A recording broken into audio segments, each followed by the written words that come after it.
ॐ विश्वानि देव सवितर्दुरितानि पराशुव यद्भद्रं तन्न आशुव।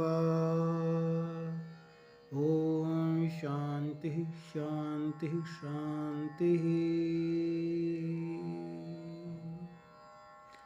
बोलिए सच्चिदानंद भगवान की जय।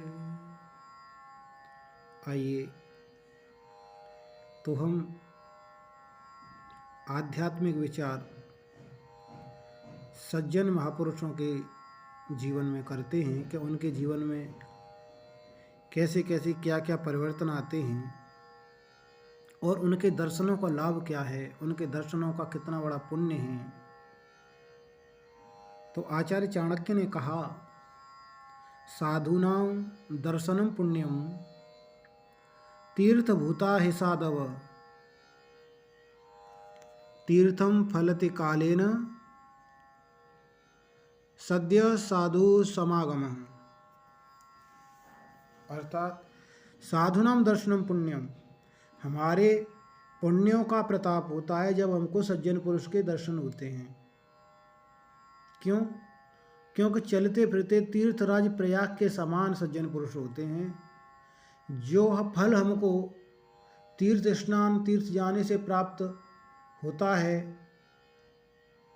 कालांतर में होगा, तीर्थम फलते कालेन, लेकिन सद्य साधु समागम, सज्जन पुरुषों का जो फल है वो तुरंत हमको मिलता है। तो महात्मा के दर्शन मात्र से भी बहुत कुछ लाभ होता है, क्योंकि उससे महात्मा का स्वरूप हृदय में अंकित हो जाता है, जिससे हृदय के पाप नष्ट हो जाते हैं। महात्मा पुरुष दिव्य ज्ञान की एक विलक्षण ज्योति है। वह दिव्य ज्ञान ज्योति समस्त पापों को भस्म कर देती है। तो संसार में, जगत में जो पाप को, अत्याचार को, सबको नष्ट करके एक दिव्यता का आधान कर दे, जगत कल्याण कर दे, वो सज्जन पुरुष के दर्शन मात्र से हमारे संपूर्ण पाप नष्ट हो जाते हैं। महात्मा यदि किसी को स्मरण कर ले या कोई महात्मा का स्मरण कर ले तो उससे मन में उनकी स्मृति हो जाने से भी पाप नष्ट हो जाते हैं। इसी प्रकार यदि महात्मा का दर्शन स्पर्श प्राप्त हो जाने पर भी पाप नाश हो जाते हैं। चाहे महात्मा किसी को स्पर्श करे, चाहे महात्मा का कोई स्पर्श कर ले, पाप नष्ट। साधारण मनुष्य जो पाप से आप्लावित है उसके पाप नष्ट हो जाते हैं। जैसे अग्नि घास पर पड़े या घास अग्नि पर पड़े तो जलना घास को ही है। तो जीवन में उन महापुरुषों का संग, उन ज्ञानियों के द्वारा, महात्मा पुरुषों के तो पाप पहले ही नष्ट हो चुके होते हैं, किंतु जिसका उनके साथ किसी भी प्रकार का संबंध है, किसी प्रकार का उनका सत्संग है, किसी प्रकार का संसर्ग हो जाता है, उससे भी पाप नष्ट होते चले जाते हैं। फिर महात्माओं के साथ वार्तालाप करके जो उनके बताए हुए सिद्धांतों के अनुसार साधन करता है, उसका संसार सागर से उद्धार हो जाता है। इसमें तो कहना ही क्या है। भगवान भगवद गीता में स्वयं कहते हैं, अन्ये त्वेव मजानन्तः श्रुत्वान्येभ्य उपासते तेपि चातिरन्येव तेपि चातितरन्येव मृत्युम श्रुति परायणः। उन्होंने कहा कि कितने ही तो लोग, कितने ही तो ध्यान योग के द्वारा परमात्मा का साक्षात्कार करते हैं और कितने ज्ञानी योग के द्वारा परमात्मा को प्राप्त करते हैं और कितने ही कर्मयोगी कर्म के द्वारा, किंतु पुरुष न तो ज्ञान योग जानते हैं न ध्यान योग जानते हैं और न ही कर्म योग जानते हैं। मूढ़ अज्ञानी हैं, वे भी उन ज्ञानियों के पास जाकर उनकी बातें सुनकर उनके अनुसार जब साधन करते हैं तो वे श्रवण परायण पुरुष भी मृत्यु रूपी संसार सागर से तर जाते हैं। संसार में अनासक्त जो वीतराग पुरुष हैं, उनके संग से भी मनुष्य वीतराग हो जाता है, विरक्त हो जाता है। तो वीतराग पुरुषों के स्मरण से चित्त की वृत्तियां एकाग्र हो जाती हैं, जिससे आगे चलकर उसे आत्मा का ज्ञान तक हो जाता है। महर्षि पतंजलि ने योग शास्त्र में कहा कि वीतराग विषयम व चित्तम, वीतराग पुरुष जिसके चित्त का विषय है, उसके चित्त की वृत्तियां स्थिर हो जाती हैं। ज्ञानी महात्मा पुरुष तो वीतराग होकर ही महात्मा बनते हैं। तीव्र वैराग और दैवी संपत्ति के लक्षण तो महात्मा के साधनावस्था में आ जाते हैं। तो महात्मा पुरुष हमें याद करते हैं तो उनके ध्यान में हमारा चित्त आ जाता है। इससे भी बहुत लाभ होता है। और हम महात्मा को याद करें, किसी महापुरुष को याद करें तो भी हमें लाभ हो जाता है। क्यों? क्योंकि वीतराग पुरुष को याद करने से जो लाभ होता है, उससे अधिक महात्मा को याद करने से होता है। और उससे भी अधिक विशेष लाभ श्री भगवान को याद करने से होता है। स्मरण करने योग्य तो भगवान ही हैं। उनकी स्मृति मात्र से मनुष्य का कल्याण हो जाता है। भगवान में शरीरी भेद नहीं है, अतः उनका शरीर दिव्य है, अलौकिक है। वे भगवान ही हैं। परंतु महात्मा का शरीर ऐसा नहीं है। महात्मा का शरीर तो पांच भौतिक है। इसलिए भगवान को दिव्य चिन्मय माधुर्य मूर्ति कहते हैं। उनके दर्शन, उनके भाषण, उनके स्पर्श सभी आनंदप्रद और कल्याणकारक होते हैं। इसलिए भगवान के समान तो भगवान ही हैं। परंतु महात्मा पुरुष का संग, महात्मा पुरुष का स्मरण भी अत्यंत लाभदायक होता है।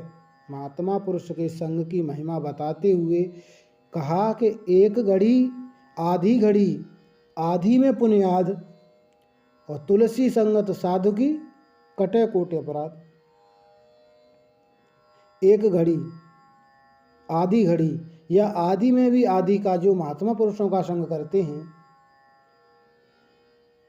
उसका इतना महात्म्य है कि उससे करोड़ों अपराध कट जाते हैं। यह समझे कि एक घड़ी अर्थात 24 मिनट की होती है, आधी 12 मिनट की, और आधी से भी आधी यानी 6 मिनट की। तो महात्माओं की महिमा जितनी भी गाई जाए थोड़ी ही है। जैसे गंगा जी की महिमा जितनी भी गाई जाए उतनी थोड़ी है। गंगा जी सारे संसार का उद्धार कर सकती है, किंतु कोई यदि गंगा में स्नान करने ही न जाए, गंगा जल का पान ही न करे, तो इसमें गंगा जी का दोष क्या है? कुछ भी नहीं। इसी प्रकार कोई महापुरुषों से लाभ नहीं उठाए तो इसमें महापुरुष का कोई दोष नहीं है। एक गंगा से ही सबका कल्याण हो सकता है, क्योंकि शास्त्र में कहा गया है कि गंगा में स्नान करने से, उसका जलपान करने से मनुष्यों के सारे पापों का नाश हो जाता है और आत्मा का उद्धार हो जाता है। गंगा जी की भांति ही महापुरुष लाखों करोड़ों पुरुषों का उद्धार कर सकते हैं, और सारे संसार के मनुष्यों का उद्धार होना ही भी कोई असंभव तो है ही नहीं। हाँ, कठिन अवश्य है, क्योंकि उनमें श्रद्धा हुए बिना तो कल्याण हो नहीं सकता, और श्रद्धा होना कठिन है। प्रथम तो महापुरुष संसार में मिलते ही बड़ी कठिनता से हैं, क्योंकि संसार के करोड़ों मनुष्यों में कोई एक महापुरुष होता है। भगवान कहते हैं मनुष्याणाम सहस्रेषु कश्चिद् यतत् सिद्धये यततामपि सिद्धानाम कश्चिन्माम वेत्ति तत्वतः। हजारों मनुष्यों में कोई एक ही परमात्मा की प्राप्ति रूप सिद्धि के लिए प्रयत्न करता है, और प्रयत्न करने वाले सिद्धों में भी कोई एक ही मुझको भगवान को तत्व से जानता है। भगवान को जो तत्व से जानता है वही महात्मा है। प्रथम तो लाखों करोड़ों में कोई एक महात्मा होता है, फिर उसका मिलना भी बहुत ही दुर्लभ है। मिलने पर भी उसे पहचानना उससे भी कठिन है। महात्माओं के पहचानने की एक साधारण युक्ति यह है कि जैसे अग्नि के समीप जाने से जाने वाले पर अग्नि का कुछ न कुछ प्रभाव जरूर पड़ता है, तो वैसे ही महात्मा के समीप जाने से महात्मा का प्रभाव पड़ता है। भगवान के भक्त के दर्शन से भगवान की स्मृति होगी।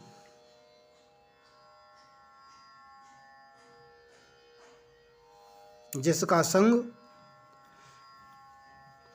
संग करने से अपने में दैवी संपदा के लक्षण आ जाएं, जिनके संग से,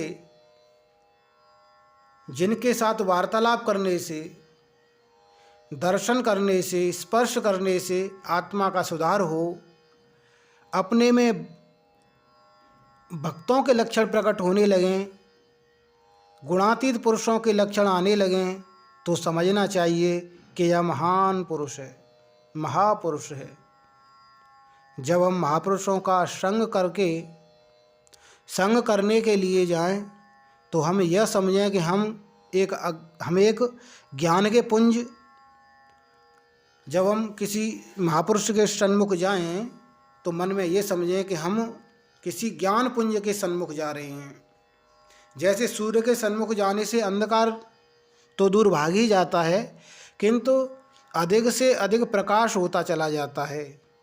हम देखते हैं कि जब प्रातःकाल सूर्योदय होता है, तब ज्यों-ज्यों सूर्य नज़दीक आता है, त्यों ही त्यों सूर्य के प्रकाश का अधिक असर पड़ता है।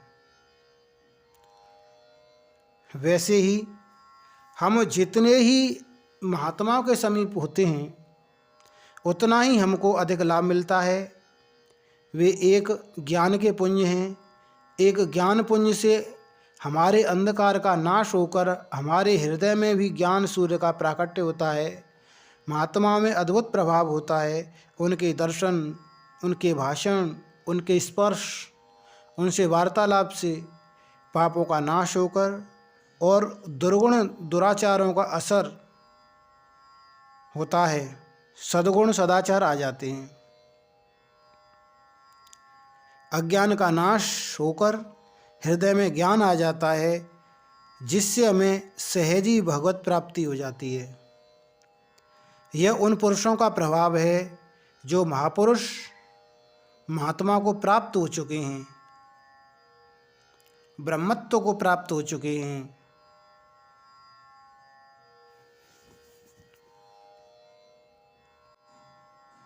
वैसे देखा जाए तो संसार में, जगत में दो प्रकार की प्रवृत्तियां हैं, आसुरी प्रवृत्ति और दैवी प्रवृत्ति। दैवी प्रवृत्ति का जब बाहुल्य ज़्यादा होता है मनुष्य के अंदर, तो सत्कर्म करने का सत्कर्म करने में उसकी रुचि अधिक होती है। और जब आसुरी शक्ति का बाहुल्य अधिक होता है, तब वह दुष्कर्म करने में प्रवृत्त होता है। ऐसा कोई मनुष्य नहीं है जिसमें कोई सद्गुण न हो, तथा ऐसा भी कोई नहीं जो दोषों से सर्वथा रहित हो। सभी गुण दोषमय हैं। जड़ चेतन गुण दोषमय, विश्व कीन करतार। तो किसी में दोष अधिक प्रकट होते हैं तो किसी में गुण अधिक प्रकट होते हैं। ये दोष गुण प्रकट होते हैं अनेक बाहरी कारणों से।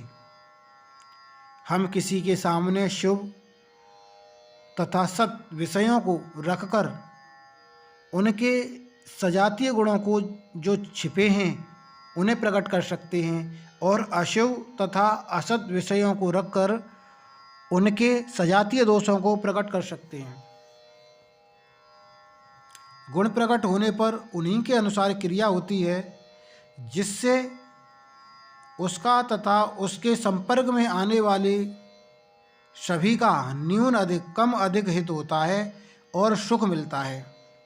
दोष प्रकट होने पर भी उन्हीं के अनुसार क्रिया होकर उसका और जगत का अहित होता है और उन्हें दुख मिलता है। और ऐसी कोई चेष्टा मत करो जिससे किसी के अंदर छिपी हुई बुराई प्रकट हो और वह बुरा बन जाए।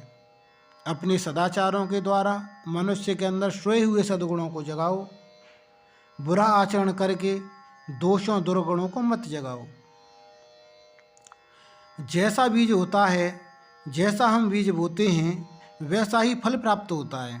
भलाई के बीज बोओगे तो भलाई पैदा होगी और वह अनंत गुनी होकर दूर दूर तक फैल जाएगी। इसलिए यदि किसी को बुराई प्रकट है, यदि किसी में बुराई प्रकट है तो वह तुम्हारे साथ भी बुरा बर्ताव कर रहा है, तब भी उसके साथ भलाई का ही बर्ताव करो। भलाई की इतनी प्रबल धार हो कि उसमें उसके बुराई के सब पौधे समूल नष्ट हो जाएं, समूल बह जाएं। फिर उनके स्थान में तुम अपनी भलाई के बीज बिखेर दो, प्रचुर मात्रा में बिखेर दो, जो निश्चित रूप से भलाई भलाई उत्पन्न कर दे। तो जो लोग तुम्हारी निंदा करते हैं वे चाहे किसी कारण से करते हों, तुम्हारा भला ही करते हैं, और उनकी की हुई निंदा में अधिकांश सत्यता होती है, और प्रशंसा करने वाले की प्रशंसा में अधिकांश झूठी होती है। इसीलिए हमारे महापुरुषों ने कहा, निंदक नियरे राखिए आंगन कुटी शवाए, बिन पानी सावन बिना निर्मल करें सुहाए। निंदक को अपने पास में रखें। क्योंकि बिना पानी बिना सावन के हमारे दोषों को वो उजागर करते हैं, प्रकट करते हैं और प्रयास करते हैं कि इनके ये दोष गुण कैसे ठीक हों। तो गहराई से देखोगे तो इसका स्पष्ट पता चल जाएगा। प्रशंसा में भूलकर भी मत फूलो।